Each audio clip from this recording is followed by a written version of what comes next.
அப்ப நான் கடவுளின் கட்டளையை புறக்கணித்தவன் என்று சொல்வதற்கு அடையாளமாக இருப்பதுதான் பிரைஸ் தி லார்ட் வாழ்த்து என்று தெளிவாக எடுத்து விளக்கிவிட்டோம் சென்ற பகுதியில்.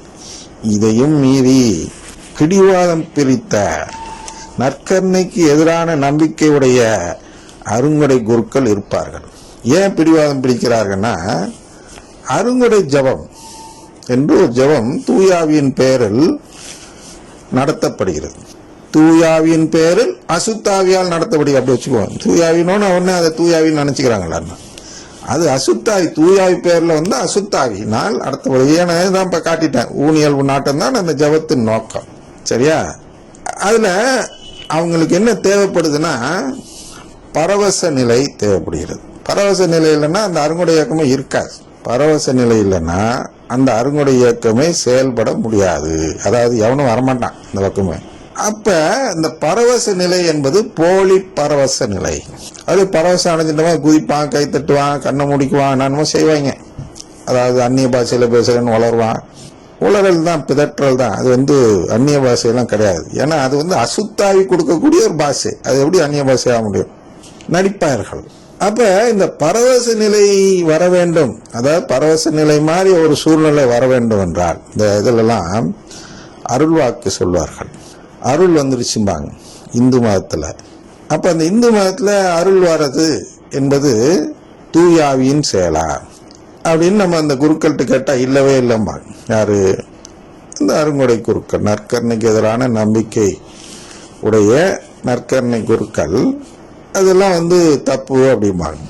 அப்ப எப்படிதான் அவங்களுக்கு அந்த சக்தி கிடைக்குது? அவங்க சொன்னா கரெக்டா இருக்கு, அருள் கூறுனா, அருள் வாக்கு சொன்னா கரெக்டா நடக்குது. எப்படி அப்படின்னா, அது ஒரு எக்ஸ்டசின்னு சொல்றோம் இல்லையா? ஒரு பரவச நிலைனா ஒரு உச்சகட்டமா கடவுளை பக்தியோடு நினைத்து பார்க்கும்போது அவங்களுடைய மனநிலை அப்படி மாறிடுது.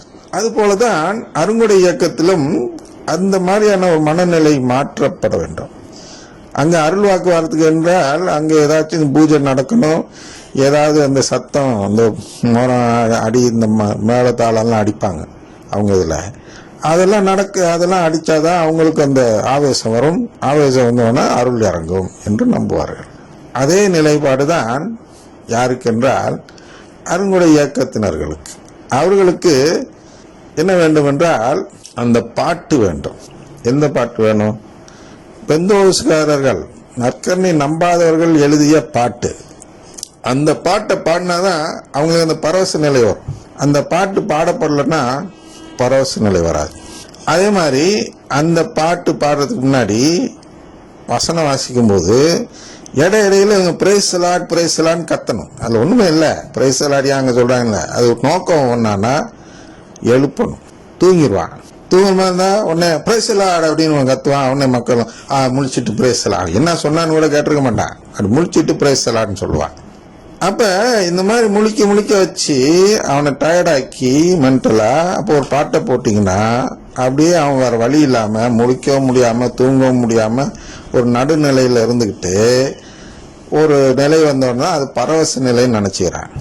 அப்ப இவங்களுக்கு தேவை என்னன்னா அந்த பாட்டு தேவை. அதுக்கு முன்னாடி என்ன தேவை? இந்த வாழ்த்து, பிரைஸ் தி லார்ட் என்ற வார்த்தைகள், சத்தம், கோஷம் அப்படின்னு சொல்லலாம். வாழ்த்துன்னு சொல்றதை விட இந்த பிரைஸ் தி லார்ட் கோஷம் தேவை. இந்த கோஷம் இல்லைன்னா அங்க நடத்த முடியாது. இது ரெண்டும் இல்லைன்னா அருங்கொடை இயக்கம் இல்லை. தூயாவியானவர் உண்மையிலே அங்க செயல்பட்டால் இது ரெண்டும் தேவையில்லை. இது எதுக்கு அவங்கள வழி நடத்துது? டிரைவிங் ஃபோர்ஸ்ன்னு சொல்லுவோம், உந்து சக்தி. அங்கே உந்து சக்தியாக இருப்பது, அதாவது பரவச நிலைக்கு உந்து சக்தியாக இருப்பது இது ரெண்டும் தான். உண்மையான தூயாவிக்கு இது ரெண்டும் தேவையில்லை. எவ்வளவு புனிதர்கள் அவங்களுடைய தூயாவி அனுபவத்தை சொல்லி இருக்கிறார்கள். அதுல யாருமே பாட்டு பாடி பிரைஸ் தி லார்ட்லாம் சொல்லி அதுக்கப்புறம் பரவச நிலை வந்தாங்கன்னா கிடையாது. உண்மையான புனிதர்களுக்கு உண்மையான தூயாவியானவர் இறங்கும் பொழுது அவர்களுக்கு தேவைப்படுவது நம்பிக்கை மட்டுமே. கடவுள் குடும்பத்தை நம்பினால் தூயாவி இறங்குவார். அது இந்த பரவச நிலையெல்லாம் கொடுக்கறதுக்கு இல்லை. அவருடைய நோக்கம் என்பது இந்த உண்மை மக்களை சென்றடைய வேண்டும். எந்த உண்மை?